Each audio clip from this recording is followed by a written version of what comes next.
if you have a good credit score, it kind of shows that you are able to manage money well. Hey, welcome to my channel. My name is Naya, and on this channel I provide tips for prospective and international students in the US. Today's video I am going to be talking about how to build your credit score as an international student in the US. So first of all, your credit score is kind of like your social/financial status in the US. If you have a good credit score, it kind of shows that you are able to manage money well. It tells the lenders that you are not a high risk and that if they lend you money, you're going to be able to pay them back at the agreed date, right? As opposed to if you have a low credit score, then it's like lenders don't want to lend you money. It's like, okay, this person is a high risk. If I give this person my money, they are not going to give me back the money back. They're not going to pay back, basically. So now as an international student, you don't really know a lot of these things. You might have a credit card, you might not know how to build your credit score, because as an international student you don't really know much about finance because there's no one to teach you, there's no one to direct you. And I am going to break everything down quickly for you. First of all, one thing you have to understand is that the American system is all about credit. Like, the American system is built on credit.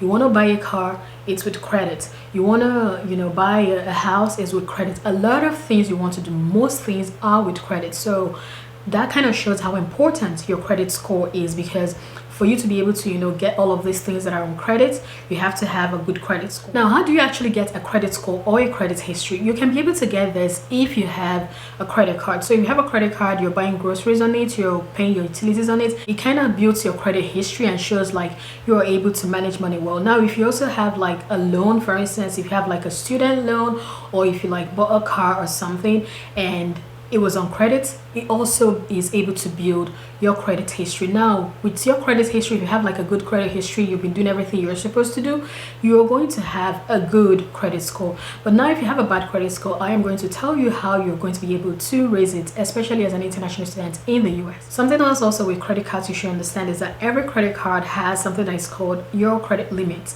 So that's like the maximum amount that is in that account. Basically, if the lender, you apply for a credit card and the lender gives you $1,000, that is your credit limit. You cannot spend above $1,000 on that credit card. For me, when I first applied for my first credit card, which was about 4 years ago, I actually was given only $800 credit limit, because of course I was a student, I was in Berea, I was only making like $4 an hour, working 20 hours a week, so of course I didn't have any money.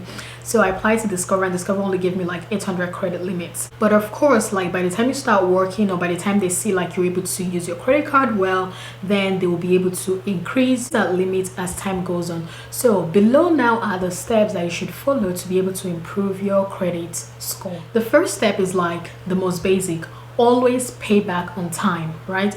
So each credit cycle is kind of like every month, right? So if in January you use $500 in your credit card, by February pay back the whole $500.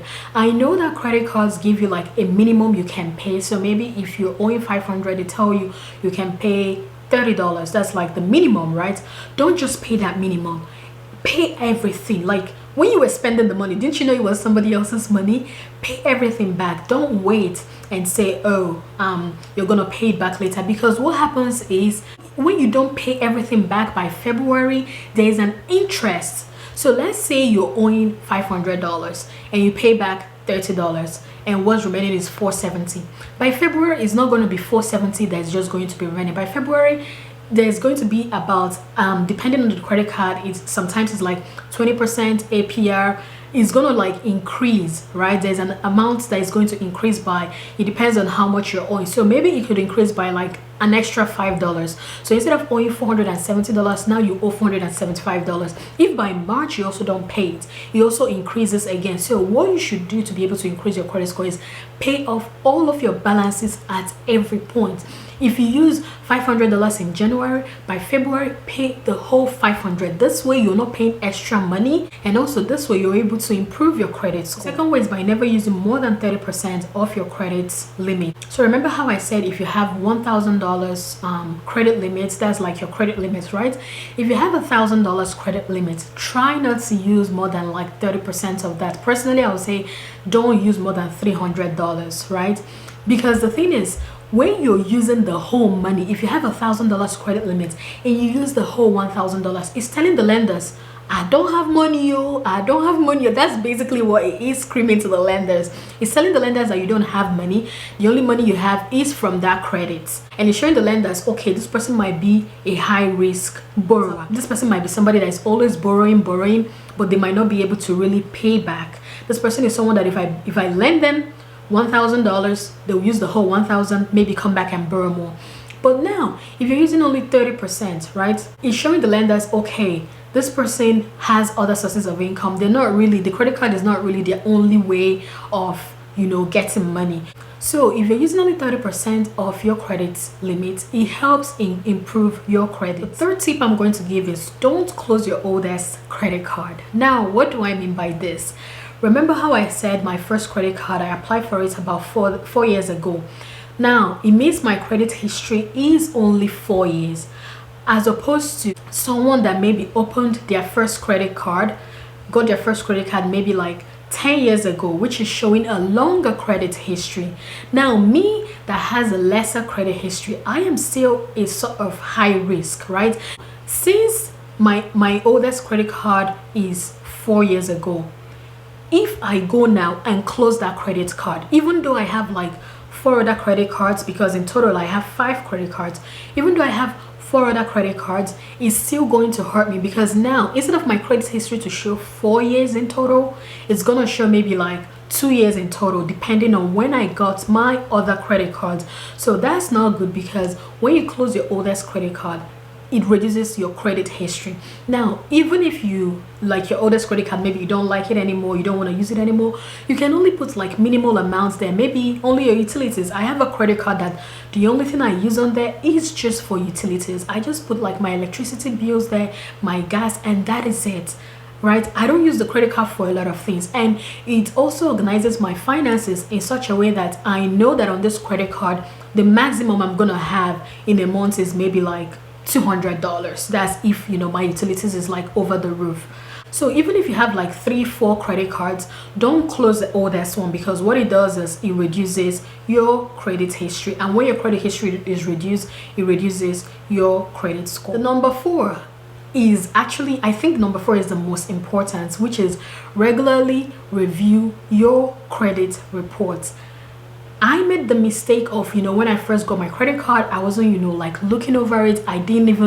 I just got my credit card. I didn't know what was what. I didn't, know a lot of things. And I wasn't reviewing my credit report. And it made my credit score go down, because there was a mistake on my credit report that I did not catch on time. And I didn't know I was paying everything on time. Like, I actually made a story time on that. So I'm going to leave it somewhere here for you guys if you want to watch. And I was paying everything on time. And I was like, what the hell is going on? Why is my credit score reducing even though I'm paying everything on time? Guess what? There was a mistake on my credit. My college had made an error, and they said I was owing something even though I wasn't owing. They sent my name to collections, and you all know if you go to collections, that is a huge problem, because that drags your credit score by like 100 or 150 points. And that was what happened to me. Like, that period, it was like a period of about 9 months to 1 year. My credit score was in the trenches. I didn't know what was happening. But then I started reviewing, like I was looking, why is my credit score low even though I'm paying for everything? Like, I searched and searched and searched, and then I had to go back and start reviewing my credit reports. And that was when I saw these errors, and I was like, wow. So because of this, my credit score was dragged down even though I have been paying everything that I am supposed to pay. So I went, and of course I rectified it, and after that my credit score shot up with about 110 points extra, and my credit score kind of like came back good the way it was supposed to be. But yeah, that is something you should do. It's very, very important. Regularly review your credit reports, because you would not know, and there might be an error there and something that is messing your credit score up, and you don't know. The 5th tip I have for you guys is to make sure you use your credit cards. Now, some people say credit cards are evil. No, credit cards are not evil. The only thing you have to do is know how to use them properly. Make sure you use your credit card. Don't just like get a credit card, get the bonus. You know how they do, like spend 500 and get 200? Don't just do that and drop the credit card. No, use it, because if you don't, it's going to kind of like affect your credits. It's gonna show, okay, this person is not using their credits even though they got a credit card. So make sure you use your credit card. The only thing, like I said, is make sure you're using it wisely. Don't go and start buying like designer clothes when that is not something you wear normally. So if you get a credit card, use it to buy things that you would have otherwise bought with your debit card. For instance, grocery shopping, right? If you have a credit card, you want to go to Walmart and spend like $150 there. Instead of using your debit card, use your credit card. Once after using your credit card, go and use your debit card and pay to your credit card immediately. And that is it. The sixth tip is kind of like a bonus tip, which I think is for everyone, which is to be patient, right? Or if you have a bad credit score, you're not going to rebuild your credit score in like 1 month or 2 months. It's going to take at least up to 6 months before you're able to rebuild your credit score by, doing all of these things that I mentioned above. So don't like, do it for 1 month and you're like, oh, I don't see my credit score improving. No, be patient. All the times that it took for your credit score to go down, it took a lot of time. You were probably not using the credit card the way you're supposed to. So of course it's going to take a lot of time for it to come back up again. So what you have to do is just be patient and use your credit card wisely and use your finances wisely. So yeah guys, this is going to be the end of this video. Don't forget to like, subscribe and share. I hope this was very helpful for you guys. Drop a comment on what kind of videos you like to see, and I will see you guys next time.